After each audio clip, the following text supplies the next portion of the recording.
and it keeps playing this stupid trumpet. It's Trapper. Please, please, something good in this chest. Oh, actually, this map isn't bad against a Trapper. Yes, it is. No, it's not. If you step in a trap when playing this map, you are big boosted. Extremely big boosted. Now watch me step into a trap soon. No, there's some spots that are actually like you have to step on a trap to get through on this map because it's more close quarters. Nah. I have dead hard, I don't care. I don't, so how is it? Yeah, but why should I care if you have dead hard or not? As long as I have it, I can just, you know, get hit on purpose and then I'll dead hard over the trap and I'll make distance.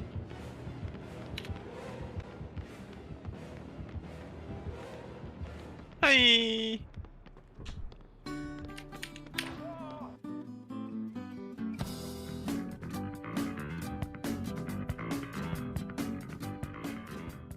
Wait, why didn't my dead hard? Weird. If you, what was that? What was that you said before? That's very tilting. That is so tilting.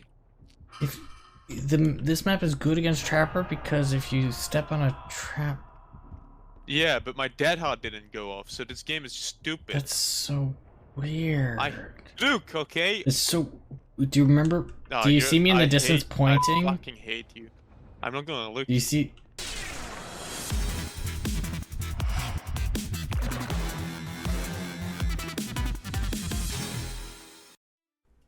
Dead by Daylight is every horror fan's dream, but even if you're not a horror fanatic, it's still incredibly fun.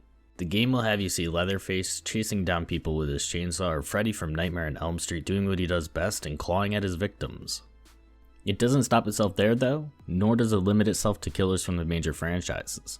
It sets itself apart from other games in the genre by bringing not only a wide array of popular horror movie killers and characters, but also its own original creations that are able to stand up on their own 2 feet against these iconic killers, like Vamya Mami. You'll be able to choose a side, work with your friends to try to escape from a menace lurking in the shadows, or donning the mask like Dio and playing the role of the hunter chasing down your victims. No matter what role you decide to play, there's something in this game for you. I'm going to go over how the game is played out because, well, it's pretty simple. A group of 4 players, we call them survivors, try to, well, survive. They find themselves on one of the many maps available and need to explore and discover where generators are located throughout. These generators power up the gates to leave, because in true horror movie fashion, it doesn't need to make perfect sense. You're all stuck in an arena pitted against an unknown killer. That is until you find out for yourself who you're up against. And the only way out is through one of the 2 huge gates that need the power from the generators. You could also potentially leave through a hatch in the ground, but that's more situational and isn't the norm. 5 generators need to be fully repaired, and it just so happens that each survivor is an expert mechanic that knows just what to do to get them up and operating again. During the repair, you'll need to not only be aware of your surroundings and where the killer may be, but also be ready at a moment's notice for a bar on your screen to pop up. Hit the mark in the right spot and you can keep repairing. Miss the skill check and you'll blow up your generator, not only setting your repair back a bit, but alerting the killer to your location. The killer's job, on the other hand, is to patrol the generators located around the map, which unlike the survivors are highlighted for them to make it a little easier to know where you need to search for your prey.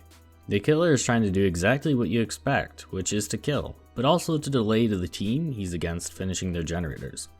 Find a generator being fixed, kick it to set it back and to start regressing its repair. See a survivor running or hiding in the distance, chase him down. The survivor can take 2 hits before they fall to the ground and need to be helped up by someone else. However, as the killer, you should probably just sling them over your shoulder and toss them up on a meat hook like the Texas Chainsaw Massacre.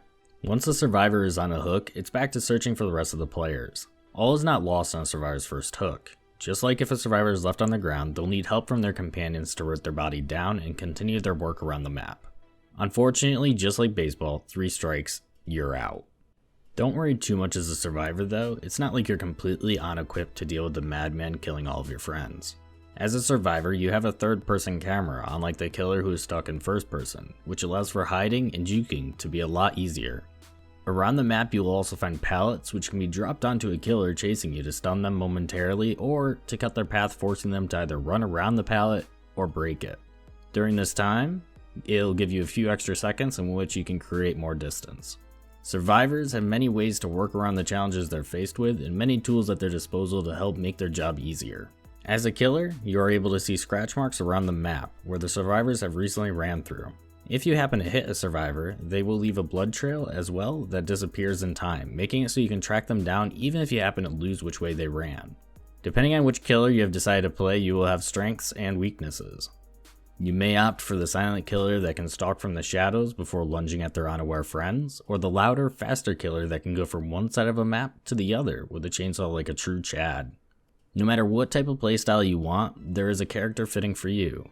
Now that we've covered the very basics of the game, let's get a bit more into the other stuff. As mentioned before, every survivor and killer has their own strengths and weaknesses. What sets them apart is not only what they look like or what weapon they wield, but the perks that are unique to them. Every character has 3 unique perks. Think of these as your abilities. You choose a build consisting of 4 perks in total to either strengthen your weaknesses or bolster what you excel at. With the growing roster of survivors and killers, the amount of different builds the players have to choose from is pretty amazing. Although they may have unique skills, leveling them up will allow you to unlock these skills to become available to your other characters down the line. So you're going to want to eventually work on all characters to expand what type of builds you're able to make on any given person or thing. Most of the characters in the game, along with their perks, are able to be unlocked from playing the game over time. It will take a bit of a grind, but you start off with so much to work with that it doesn't necessarily hinder your gameplay. The characters which are locked behind paywalls are those of franchises like Stranger Things, Halloween, or Nightmare on Elm Street. Basically, any characters that come from a movie will cost real money due to licensing. Generally speaking, none of the characters or perks are necessary to excel or climb the ranking system, and are usually well balanced or underwhelming. I have personally played at rank 1 and escaped while missing a perk entirely. However, there is an element of potential pay to win here since some perks are behind paywalls. I'm usually pretty harsh on companies that have things locked behind real money after its initial purchase. However, Dead by Daylight is a pretty low entry fee compared to other games that goes on sale often. With its live service and continued support to make it possible for these iconic killers and survivors to make their way into the roster, I feel it's a small bullet to bite to be able to use them. Even if you don't buy them, you'll still see them when others choose to play them. I can't stress enough on how little impact missing a few characters tends to have on your actual experience with this game. There is further monetization, completely optional, but many cosmetics to choose from in the shop, as well as recently the addition of a battle pass system. You know, the Fortnite cash cow way. Truthfully, neither of these retract from the experience either, and most of the cosmetics are really silly looking.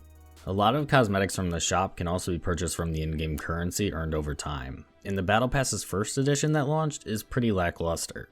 It seems as though the developers really do want to create a fair playing field for those who just buy the initial purchase as well as those who provide continued support. I was able to purchase this game on sale for around $10. The DLC I chose to buy during sales only added up to about another $10 or $15. In total, I've spent less than $30 and I am way over 300 hours and feel as though there's enough to keep me going and having fun for another 300 at least. Even without the extra DLC purchases, I would still be playing. It's really rare to find games that don't extort their player base with shady practices. So if DLC is their way of making it work, I am more than happy to continue supporting. Imagine that, a company treating their players decently. It makes money. Wow. I am not a killer main. I mostly play Survivor with friends, since I find it the most fun. Something about being chased and outsmarting a killer or watching as your friends frantically run for their life is incredibly exciting that you don't get to experience in most games. Even if you happen to die early, you're able to spectate the other survivors in real time, so you still feel part of the match. Usually you can fight back. This game gives you very little means to fight back and instead is all around avoiding or stalling as a survivor. The game is a massive grind, but at no point have I ever felt unrewarded for this grind, or felt burnt out enough to drop the game entirely. It's a game where you're able to pick it up and drop it whenever. Each match is rather short unlike other games, which keep you locked in for 30 minutes to an hour. If you want to play all day you can, but if you only have a half hour to kill, you can still enjoy a match. There are times as you learn the game, even after you played for a while, that you will get frustrated. As a killer, you may run around the map being unable to find anyone as they finish all the generators and escape. As a survivor, you may keep running right into the killer and dying within minutes after the match just started, throwing you into spectator mode rather quickly. The thing is, both sides have their ups and downs, but you will get better, and as long as you're able to brush your shoulders off and remember it's a game and to just have fun, the experience is well worth the times of frustration. Don't get me wrong though, it's okay to get a little mad. That's part of the fun. Just enjoy it.